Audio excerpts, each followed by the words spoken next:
Ablang, balakid, yung pagiging holdapper, carnapper, kidnapper, lahat ng per. Yan yung mga malaking hadlang.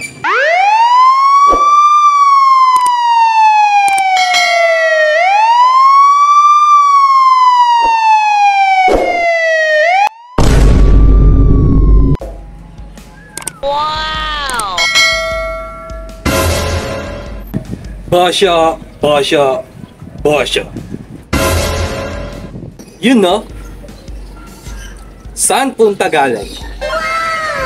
Siyempre, dito, dyan, doon. Wow! Right. Very good, very good. Kosa, ano bang maipaglilingkod ko sa'yo? Bukod sa kaya kitang paluan ng malala ngayon dito. Oh my God! Uy! Masyado kang nagiging violente ngayon, Bosyo, ha? Wala lang. Medyo tinangay lang ako ng mabuting hangin papunta sa tamang taong katulad mo, Bosyo. Abate ka, bata. Mukhang mali kaya ng napuntahan. Oh no! Tinangay ka ng magandang hangin papunta sa tamang tao. Baka nakakalimutan mo, Kosa. Believe it ko. Puro tayo mali dito. Walang tama dito. Oh no! Oo. Sa mga nabiktima natin dun sa laya. Oh Pero my sa mga God. Kosa natin dito, isa kang malaking tama. Ang ganda ng tinama mo, Bosyo. Ganda niya na. Uy. Ayusin mo yung lumalabas sa bibig mo, ha? Baka may makarinig sa'yo. Sabihin dyan, tumitira na ako ng point 1. Relax! Relax, Bosyo. Ang ibig kong sabihin, ang ganda niyan, yung mga namumutawi sa bunganga mo, puro magagandang mensahe. Yun, Bosyo. Huwag kang mag-isip ng kung ano-ano dyan. Liwanagin mo kasi, Kosa. Kasi medyo nakakabahala yan sa pandinig ng iba. Baka sabihin, good shit. Nahirap yan. Masyado ka naman kasing kabado 20, Bosyo. Relax! Chill!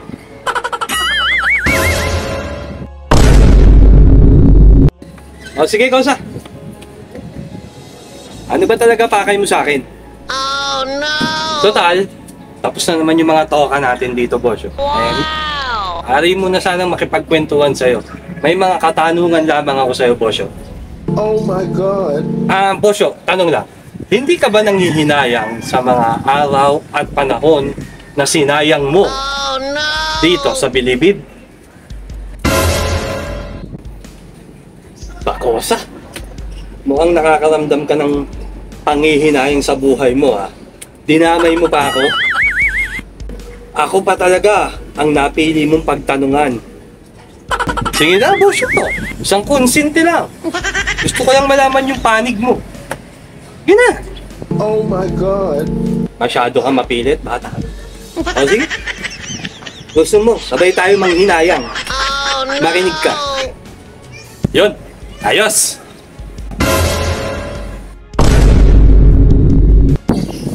Napakalaking panghihinayang, Kosa.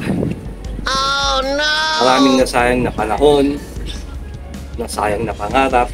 Oh my God! Kasi nga, nandito tayo sa Bilibid. Oh no! Pero Bosyo, ito ito.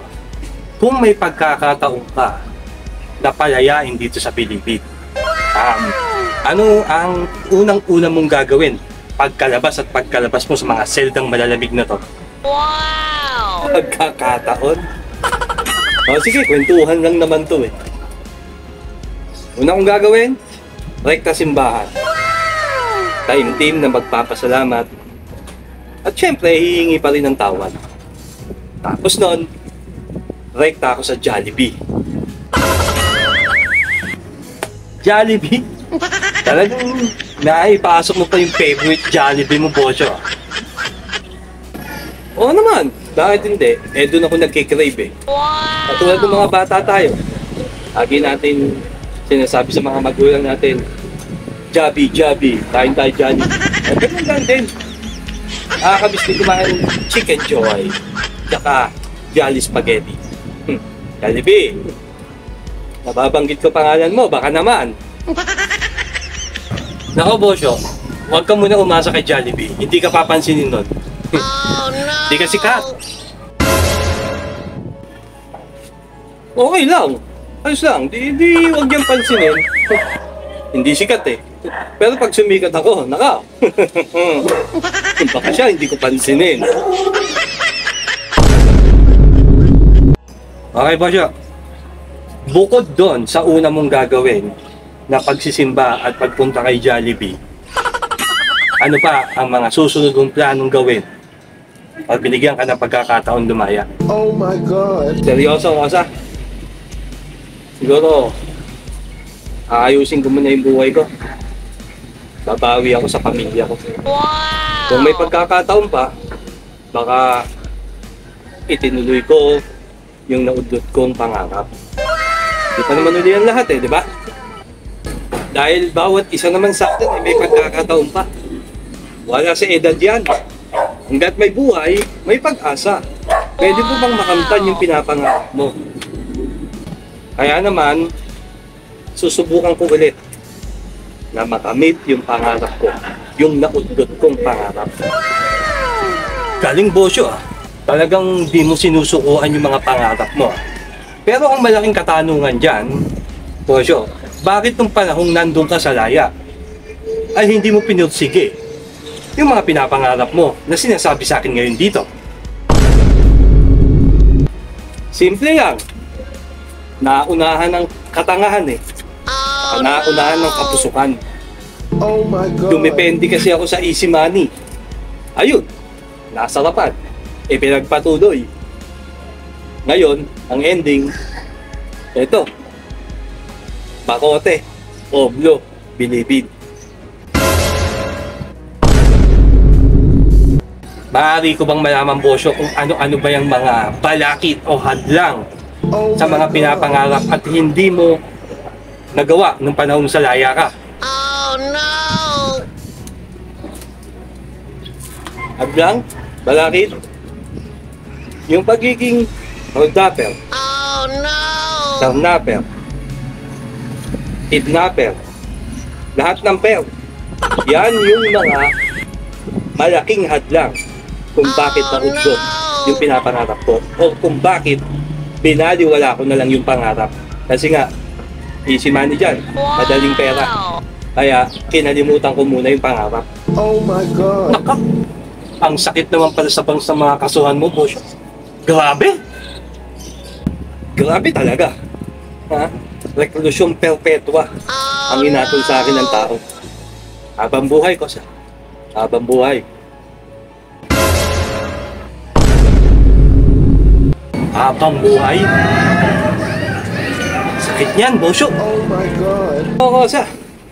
Sayang na sayang, tapon na tapon. Oh no! Pero wala tayong magagawa. Nandito na tayo eh. Magtiis. Yan lang pwede natin gawin, Kosa. Oh my God. Totoo, Bosyo, no? Na napakalaki ng nasasayang sa mga panahon natin. Sa mga araw natin, hanggat nandito tayo sa loob ng Pilipin.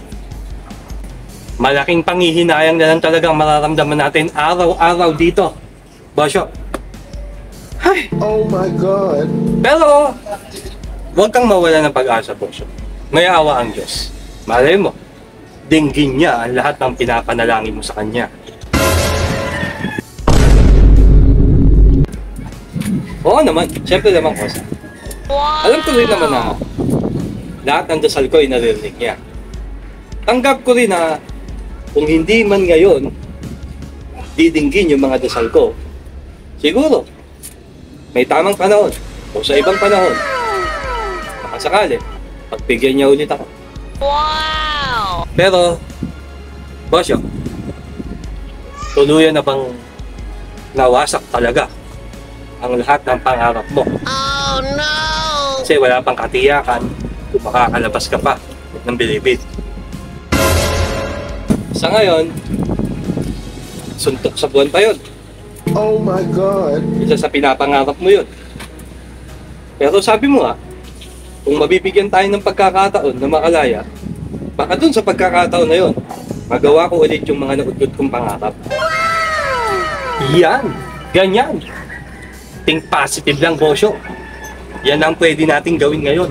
Maging positibo sa lahat. Bosyo, isa na lang. May gusto ka bang ipaabot? Ipaabot dun sa mga tumatangkilik at nanonood palagi sa mga videos mo. May mensahe ka ba para sa kanila? Kanino? Sa kanila. Handa na ba talaga sila? Oh my God. Kung pagpapatuloy nila yung panggagago nila at pangwawalang yadyan sa laya, handa ba nilang sapitin to? Oh no! Yung mga ngarap ka na lang ng tulala sa mga kisame dito sa Bilibid. Pero walang kasagutan, walang katiyakan. Handa na ba sila ron? Tanggap na rin ba nilang mawasak na yung lahat ng pinapangarap nila? Oh my God. Yung mawawala yung masasayang araw mo sa laya. Simple lang yung kosa. Kapag hindi kayo nagpakaayos at nagpakabalagbag kayo dyan sa laya, ganito lang din. Ganito lang din ang sasapitin nyo. Oh no! Puro panghihinayang at pagsisisi lang sa sarili nyo ang lagi nyong sasambitin dahil dala ng kalungkutan nyo dito sa loob ng Bilibid. Kaya mag-isip kayo kung handa na ba talaga kayong sapitin to. Kaya habang nandiyan kayo sa laya, pilitin yung maging isang mabuting tao. Malaki ang benepisyo sa inyo niyan. Wow! Yung hinahangad ng lahat, masarap na buhay at payapa. Pero kung magpapadala ka sa mga pera-pera gaming, sa discounting walang kasiguraduhan, tol, tropa, hihintayin kita dito. Oh Hihintayin no! kita. Dahil malamang sa alamang, dito rin ang tungo mo. Pag minalas-malas ka naman, nandun kay Taning. Oh my God. Magsama kayo ng amo mo. Pero syempre, ayoko mangyari sa inyo yun.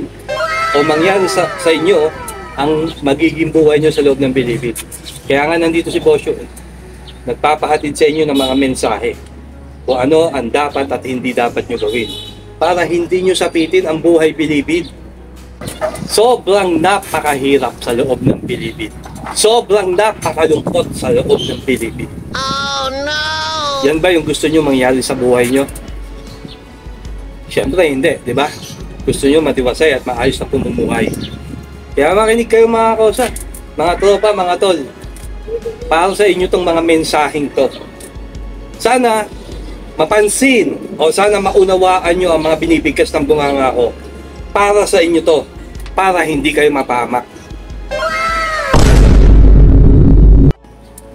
Kung ako, nabibigyan ng pagkakataon lumaya, hindi ko na babalikan yung mga bagay na nakapagpahamak sa akin. Wow! Para di ko na ulit sabitin to. Yung buhay ng Bilibid. Ayoko na. Kayo, may mga tsansa kayo. Nandiyan kayo sa laya. Huwag na. Huwag nyo nang pangarapin o hangarin na alamin pa ang pamumuhay sa Bilibid. Sinasabi ko na, Kosa. Maniwala kayo sa akin. Oh my God. Kung hihina-hina ka, baka di mo kayanin. Oh no! Para sa akin, hindi lang basta-basta content to eh. Para sa akin, ito ay isang tulong para sa mga taong naliligaw ng landas dyan na hindi pa nila alam kung ano sasabitin nila sa Bilibid. Ngayon, isinisiwalat ko na kung paano kayo maghihirap sa Bilibid. Sana naman, maunawaan nyo, isa puso at intindihin nyo lahat ng mensahe ko. Para sa inyo yan mga kosa, hindi para sa akin. Yun no? Tama. Very good. Gandang mensahe, Bosyo. Kaya kayo, sa laya, stay put lang kayo dyan. Hayaan nyo na kami dito.